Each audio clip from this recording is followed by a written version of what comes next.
राधे राधे। पवित्र सावन मास चल रहा है। पवित्र सावन मास के कृष्ण पक्ष के सातम के दिन सौभाग्यवती स्त्रियां शीतला सातम का व्रत करती हैं। स्त्रियां सूर्योदय से पहले सांध्य से निवृत्त हो जाए, ठंडे पानी से स्नान करे और पूरा दिन ठंडा ही खाए। इस दिन चूल्हा जलाए नहीं, चूल्हा जलाने वाले पर शीतला माता को पायमान होते हैं और उस दिन शीतला माता की कथा कहे या सुने। यह व्रत करने वाली स्त्री परम सौभाग्य का प्राप्ति करती है और धन धान्य और संतान समृद्धि की प्राप्ति होती है। आज मैं आपको शीतला माता और दो बहुओं की कहानी सुनाऊंगी। एक गांव में एक बुढ़िया अपने दो पुत्रों की बहुओं के साथ रहती थी। बड़ी बहू झगड़ालू और ईर्ष्याखोर थी, जबकि छोटी बहू बहुत भोली भाली और दूसरों के दुखों में दुख होने वाली थी। पवित्र सावन मास आया। छठ के दिन छोटी बहू रसोई घर में पकाने बैठी और रात तक पकाती रही। फिर चूल्हा ठंडा करने का विचार करती रही। वही झूले में सोया हुआ छोटा बच्चा रोने लगा। सारे काम छोड़कर छोटी बहू ने बच्चे को गोद में लिया और जरा आंख मिचकर सो गई। पूरे दिन के श्रम के कारण वह सो गई और चूल्हा ठंडा करना रह गया। आधी रात के बाद शीतला माता घर घर घूमने निकली। घूमते घूमते छोटी बहू के घर आए और चूल्हे में लेटने लगे। वहां पर शरीर को ठंडक होने के बजाय काली जलन होने लगी और शीतला माँ जल गई। अंततः माँ को क्रोध आ गया।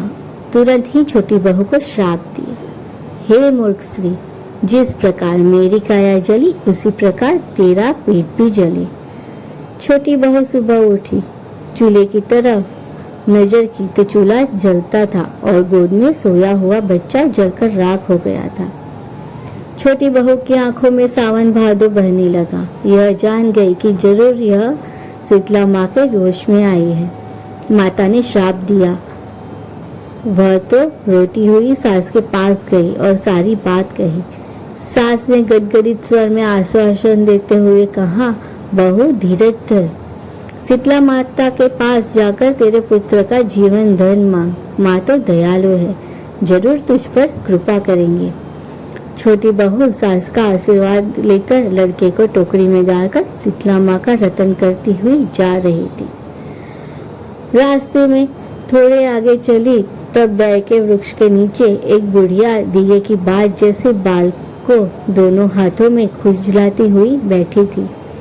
बहू को देखकर बुढ़िया बोली, बाई रे बाई, इस प्रकार घबराई हुई सो कहाँ चली। बहू ने शीतला माँ का प्रकोप की बात करी। तब बुढ़िया बोली, ए जरा मेरा माथा तो देखती जा। छोटी बहू को जल्दी थी, पर वह बहुत दयालु थी। उसने सुडला नीचे रखा, लड़के को बुढ़िया की गोद में रख दिया और लगी माथा देखने। जैसे जैसे बहू ने हाथ बुढ़िया के हाथ से जू निकाले लगे, वैसे वैसे वह बुढ़िया के हाथ लड़के के शरीर पर फिरने लगे। थोड़ी ही देर में तो बुढ़िया ने बुढ़िया के बाल में से जू निकालकर माथा साफ कर डाला। माथे में से खुजली गई और बुढ़िया बोली, हाश बहन बेटी, तूने मेरे सर में से खुजली मिटाकर जैसे मेरी पीड़ा समाई है, उसी प्रकार तेरे पेट को भी ठंडक पहुंची। जैसे ही बुढ़िया इतना बोली कि गोद में बच्चा उवा उवा करते रोने लगा।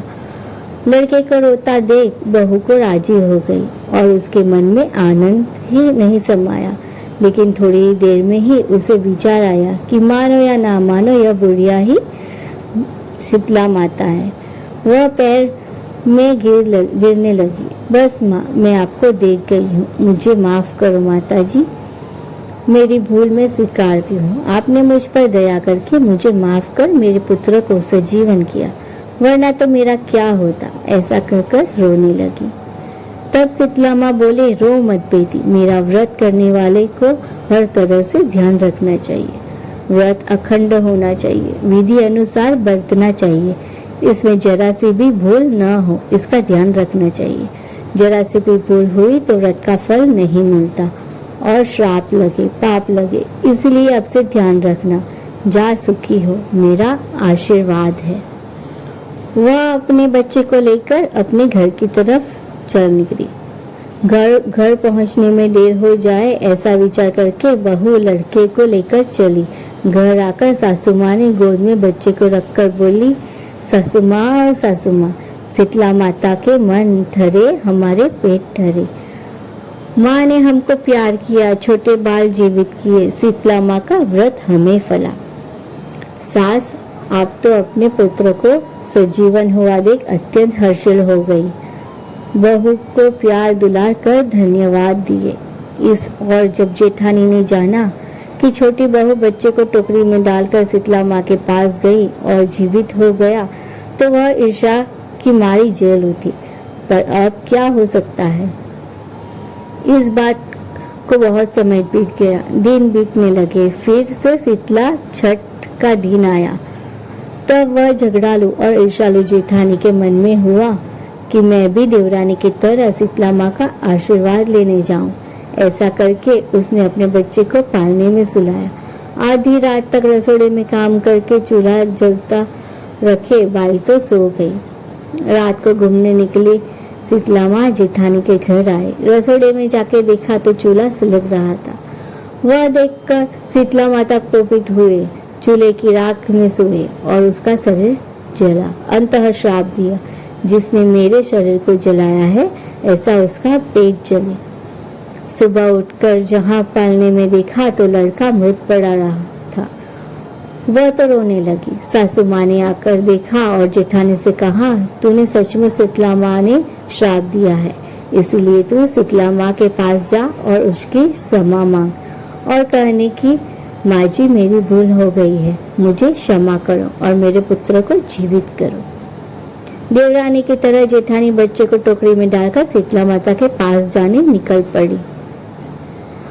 वह आगे रास्ते में जा रही थी, तब चलते चलते रास्ते में एक वृक्ष आया। वृक्ष के नीचे बुढ़िया बैठी थी। उसने जेठानी से कहा, बहन कहाँ जा रही है? शीतला माता के पास जाती हूँ, पुत्र को सजीवन करने। जेठानी बोली, जी ठीक है जा, पर जाते जाते जरा मेरे माथे में से थोड़ी जू निकालती जा, भगवान तेरा भला करेंगे। बुढ़िया बोली, पर यह तो अभिमान का पुतला, ईर्ष्या का भंडार थी, वह तो कोई सेवा थोड़ी करे, इसलिए तुरंत बोली, ए बूढ़ी, देखती नहीं मेरा पुत्र मृत पड़ा है और शीतला माँ अभी तक मिले नहीं। तेरे सर में जू है तो बैठी बैठी सर खुजलाती रहे। मेरी बाई, यहाँ किसको समय है तेरा सर देखने का? इतना कहकर जेठानी मुंह फुलाकर चलने लगी। तब वह बुढ़िया बोली, ओ भाई, सर देख नहीं तो कुछ नहीं, पर जरा हाथ तो फिरती जा। पर कौन सुने। इस प्रकार पूरा दिन और रात जेठानी शीतला माता की खोज में घूमती निकल रही, पर शीतला माँ नहीं मिले। इसलिए बहनों, देखा देखी या कोई ईर्ष्या में जलता ऐसा कोई कार्य न करे कि जिससे जेठानी जैसा हो। हम जो कर्म करते हैं उसका फल हमें अवश्य भुगतना पड़ता है।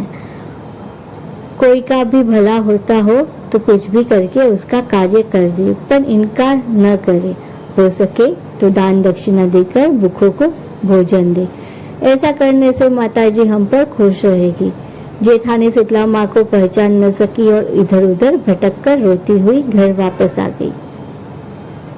सास के पास ढेर होकर गिर पड़ी। सास ने उपदेश देते हुए कहा कि बहू, अनजाने में हुई भूल माफ होती है, पर जानबूझकर की हुई भूल कभी माफ नहीं होती, और उसमें तेरा स्वभाव जैसा करो वैसा भरो, यह भावना भूलनी नहीं चाहिए। जय शीतला माँ। जिस प्रकार छोटे बहू को फले, उसी प्रकार व्रत रखने वाले, सुनने वाले और पढ़ने वाले सबको कथा संपन्न।